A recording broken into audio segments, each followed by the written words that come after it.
So this past Monday, we got leaks of chapter 60 of Super, and I have to admit, after the kind of the mess that was 59, and I've made my opinions very clear, I'm not a fan of the Goku ball licking that's been going on in this arc.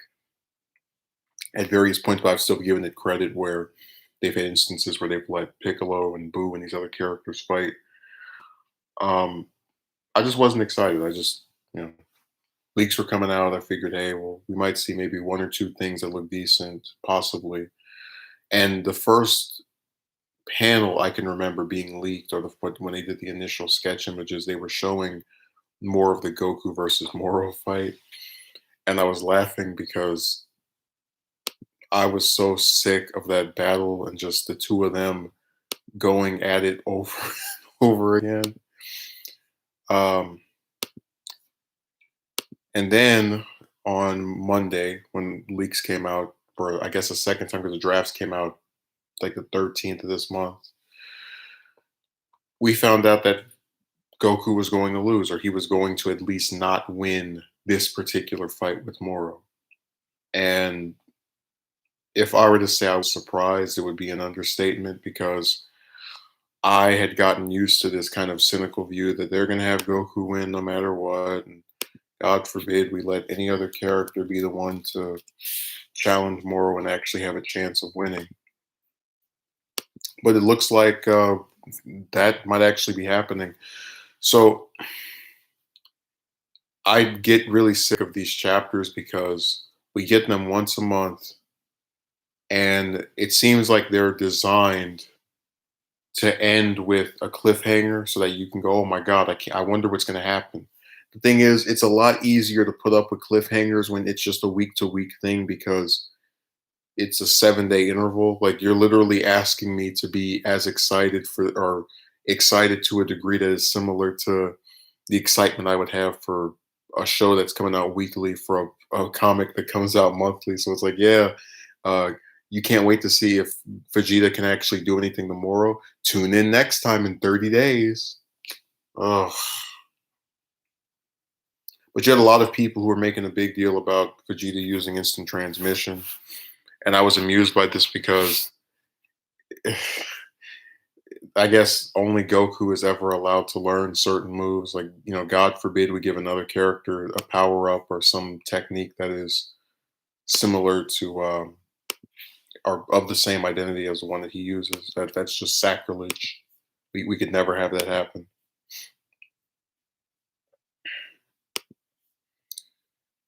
God, I'd say probably the most disappointing thing for me out of the whole arc is that there was a person, I'm not going to say their name, who made a video where they were predicting that because of all the sucking off that 17 got in the tournament, maybe he would get enough sucking off to at the very least be positioned to have a one-on-one fight with Moro because the androids don't have the chi that the rest of the fighters have, so they're unique amongst the characters. Like they actually serve a purpose to fighting Moro. Like just they're written to not take the same kind of damage that the rest of the cast would. And instead of us actually getting one of them fighting Moro for maybe a chapter, half a chapter, we get a couple of panels of this. And they're nice. They're nice panels. They save Goku. They actually contribute to the story. Um, but it's just really frustrating because it's like, why can't we get? They're the only characters who don't have that weakness of letting Moro just take their energy, and they won't let them fight Moro. Like they admittedly during the chapter they have the little brief fight where they're talking about, oh, Moro, we can't do anything to him when, but it just feels similar to the I guess like my disappointments with the Boo fight where we didn't get to see the androids really fight Boo at all, and it was at least in the manga anyway. I know in the filler they put 18 in there, and it's frustrating because you have these characters with infinite chi, and theoretically they can wear down their opponents the longer they fight them. I'd really like to see a battle of stamina at one point or another instead of just let's learn a new transformation and that will save the day. No, when I saw those panels on Monday, I was so excited. It was pretty perfect to have my expectations subverted. I sometimes get annoyed by that phrase because people try to use it as an excuse for why a story can objectively not be bad as long as it surprised you. So somebody could make a movie where the main character, I don't know, undergoes some kind of trial of skill, and then at the end of it, he forgets all of his skills and completely regresses. And it's like, yeah, that surprised me, but it still sucked. You have some people who have been claiming that they're pessimistic. They don't think Vegeta's going to win. And I already said I'm in the middle because it looks like they're positioning him to win.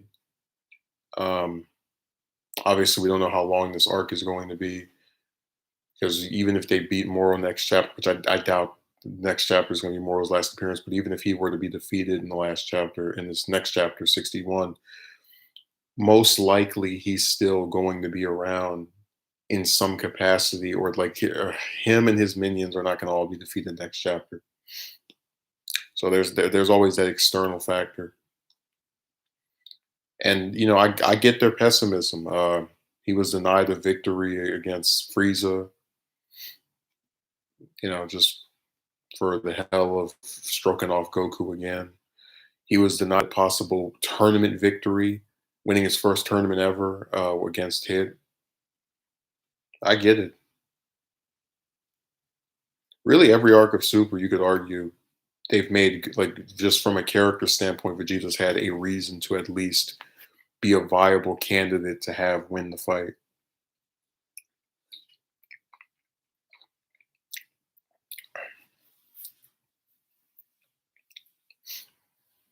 But even with that, I still think we can possibly get something decent here.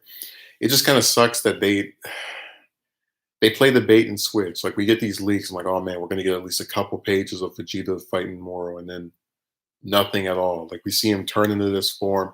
And I already said the reason I get sick of the forms is because so many times in these arcs, characters just won't use, like, we put a tournament of power, you had the characters just not using their full power, um, just to purposely delay the tournament, just keep it going on for forever and over and over. And it was really dumb because if you know you've got a time limit, why the hell would you allow your universe to be cognizant or dependent on whether you can actually, defeat everyone with a purposeful handicap on yourself? It was just a stupid idea, but I get so sick of these forms, and it's like, let's say that form, the royal blue form, whatever it's called, the one that's supposed to be an advanced version of Super Saiyan, God Super Saiyan. Even if that form actually has a significant role to play in the victory, the long term chances of Vegeta winning, it's kind of annoying because I really wanted the Yard Rats, whatever they taught him to be, the reason he wins. He just The Yard Rats by themselves are the reason that he was victorious, and we're not getting that. We just get more stroking off the transformations, and as long as the series cripples itself by relying on these forms, we're never going to be able to ever see a return to using techniques. And that's kind of why I'm, like, cautiously optimistic, because if it's really something he learned on Yardra, it has to be a technique, or at least it's being positioned as a technique. So maybe this will tread in that direction. I really hope they don't do what I think they'll do, which is make it look like Vegeta's winning. He gets all confident, ha ha ha ha ha, Moro is going down, and then all of a sudden 7-3 shows up behind him, or something happens to where he loses, and we're right back in the exact same spot.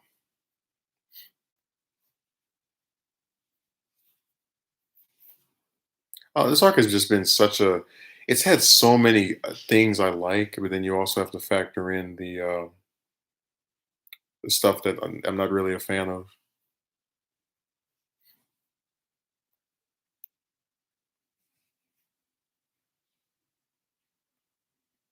All of it just works together to kind of make this uninteresting series of events.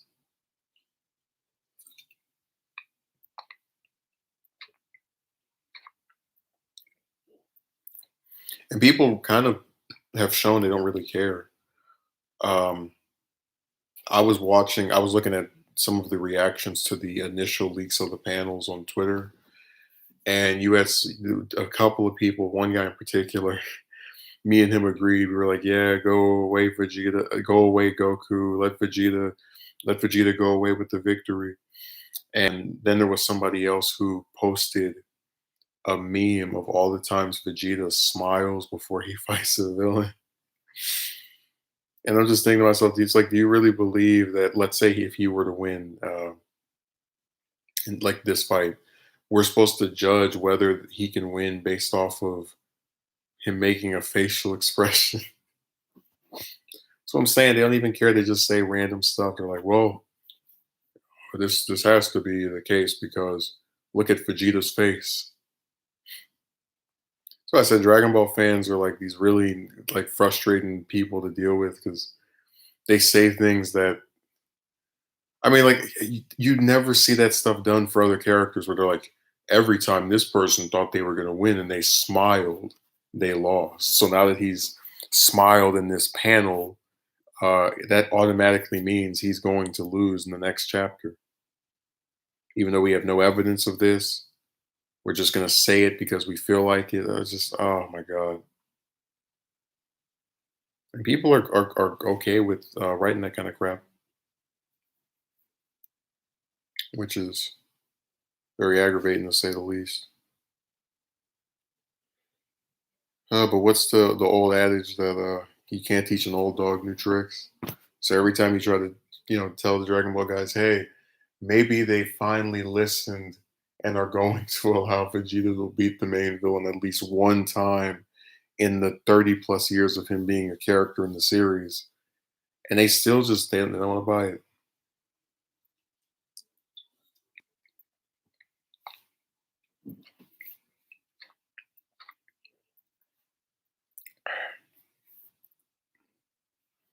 No, I'm so done with the fans. It's like every time one of the chapters I think is decent or okay or good, or like it's going in, the story is seemingly for just a brief instance going in the direction I like, that's when the fans are like, no, we can't have this. They're like, this is unacceptable. We will not allow Vegeta to have a victory ever. He must be number two to Goku. I do hope that if let's say he wins next chapter after that, they don't kill off Moro because I really wanted, like, they tried so desperately to tie him into the lore of the series where he's supposedly the reason why uh, the Grand Supreme Kai was too weak to fight Kid Buu. Like that's why he was defeated so easily because he used all his energy on Moro. So it would be so lame to just kill him off and then we don't learn anything else about him. We don't know how he became so evil, just nothing. And somebody might say that that doesn't make the story better. I just think it would be kind of nice for them to flesh out his character just a little bit more before deciding to off him. And again, I would prefer that they don't off him, but knowing the fan, and it's funny because somebody will say, "But if they don't kill more, how are they supposed to ensure that he's not going to be doing all this evil stuff?" Like, well, Miras, when he encountered Moro, and it was very brief, so people might not remember it, he used this big, it's like some kind of barrier to trap Moro inside of it, and then have him basically just be part of the, what's a good word for it? Just be trapped inside of this barrier that he couldn't escape from. So they could easily use something or bring back the Mafuba, which is what they, before someone says that's an old move, that was literally used what, 2 arcs ago in the Future Trunks arc for no reason. Admittedly, they just brought it back to look cool, I guess. But that, I always really do hate that they don't use that technique that much because it's really a perfect way to have a villain be defeated but not die. and then they can also bring them back whenever they want to.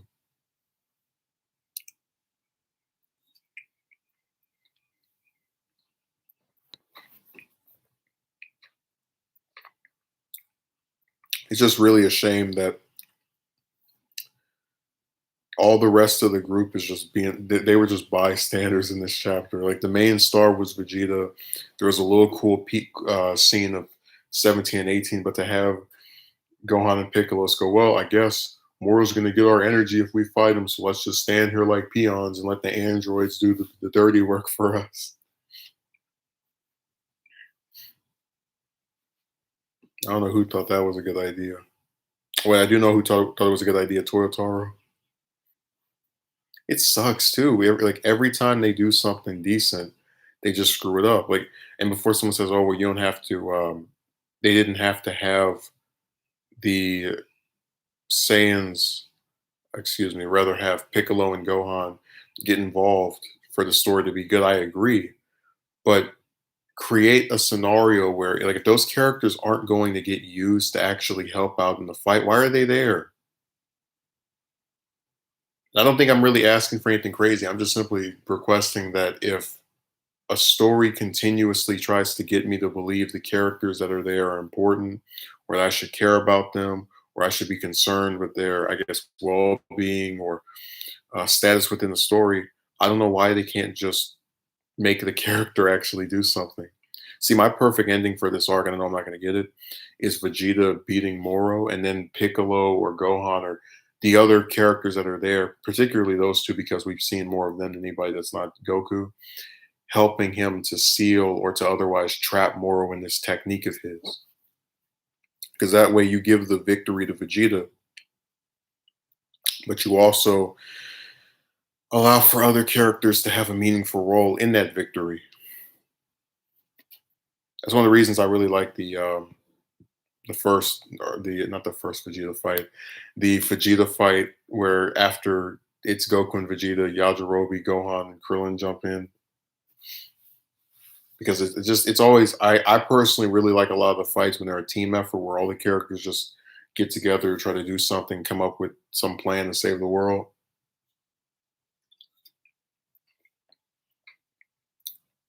And sometimes Torotaro can be a real troll because I can't imagine he would deliberately keep Gohan and Piccolo there, and he just has no intention to do anything with them that actually moves the story ahead. They're just there to be spectators.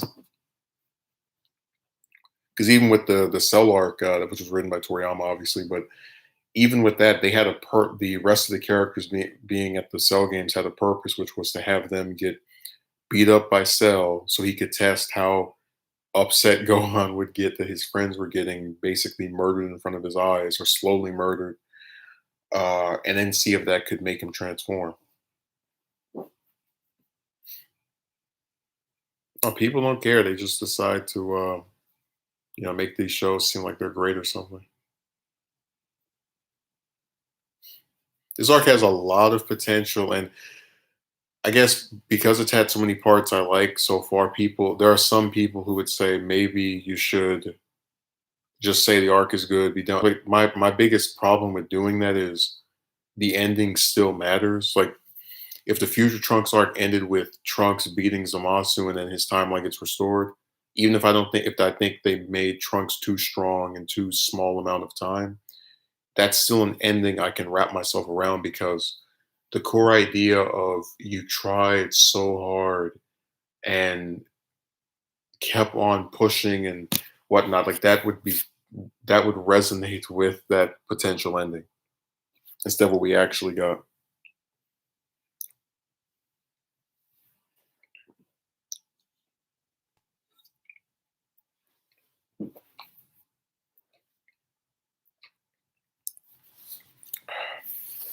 They're just gonna have Gohan and pick. I'm just imagining, like, let's say this arc is 4, 5, 6 more. Like, just it takes up the rest of the year because you get a chapter every month. So by the end of the year, we're gonna be at was like 67 or something. I'm just imagining that for the rest of the arc, you just have Gohan and Piccolo just standing in a corner. They're like, "Oh, did you see what this other person did that I could be doing if I actually was written to be worth a damn by any of the writers?"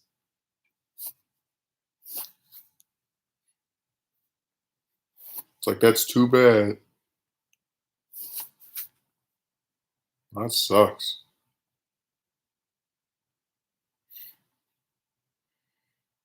Like I said, I just really hope that the galactic patrol prisoners are actually like used again because the way this arc is going, at least after getting rid of them, it just seems like they're all consolidating around Moro. And I'm really hoping we don't just get he loses and then all of the other characters that were under his tutelage or command, if you want to use a different word, all basically are just like, hey, well, Moro's out, so are we. And you never see any of them used again ever for the remainder of the story.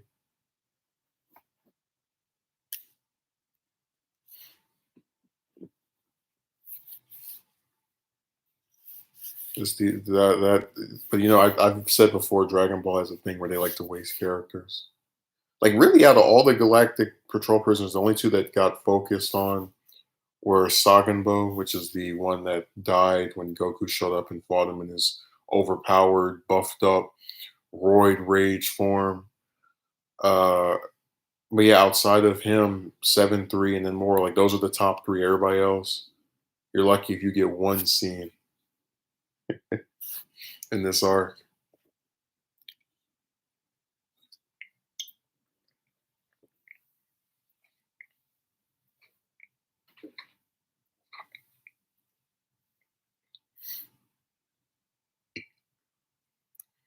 No, I'm just predicting it right now. They're gonna pull some kind of trick where as Vegeta's beating Moro, you see 7-3 or one of the other Galactic Patrol prisoners just sneak up and do some kind of weird, crazy stuff. Because again, Super has on occasion actually surprised me. I give them credit. Um, and it just it's like I hate being pessimistic a story is making me enjoy it, but it's just too often because I even gave examples before of Super tricking me in the sense that like when Kibito and Supreme Kai unfused, I thought that meant that we were gonna get see that was like foreshadowing of how we were gonna have Vegito fused and he unfuses with the Dragon Balls. Instead, they just retcon fusion Patara fusions to only be permanent between guys, which was one of the dumbest decisions made in the franchise post Z. Just top five stupidest decisions.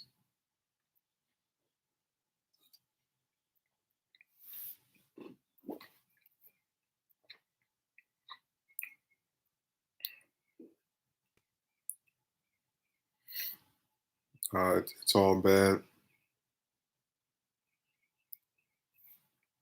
I just wish more people, I guess, looked at it kind of. I try to look at it openly. I also try to remember some of the stuff they've pulled in the past, where with like setting something up, and so I'm cautiously optimistic because of this chapter.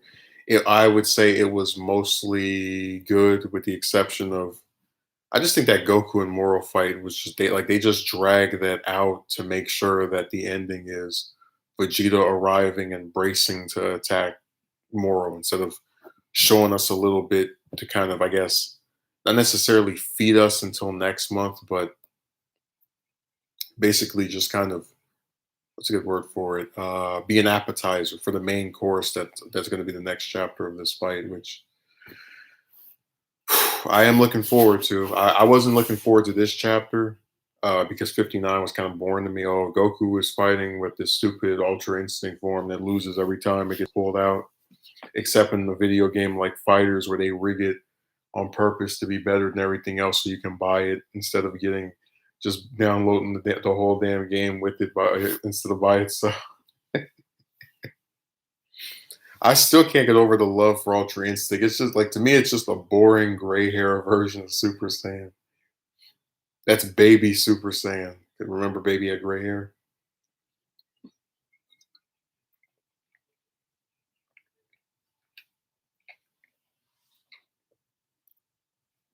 Yeah, I'm gonna get off of here. So I'm excited. I hope that they deliver. I hope there are no tricks and strings and wires, but I know how this show rolls. unfortunately.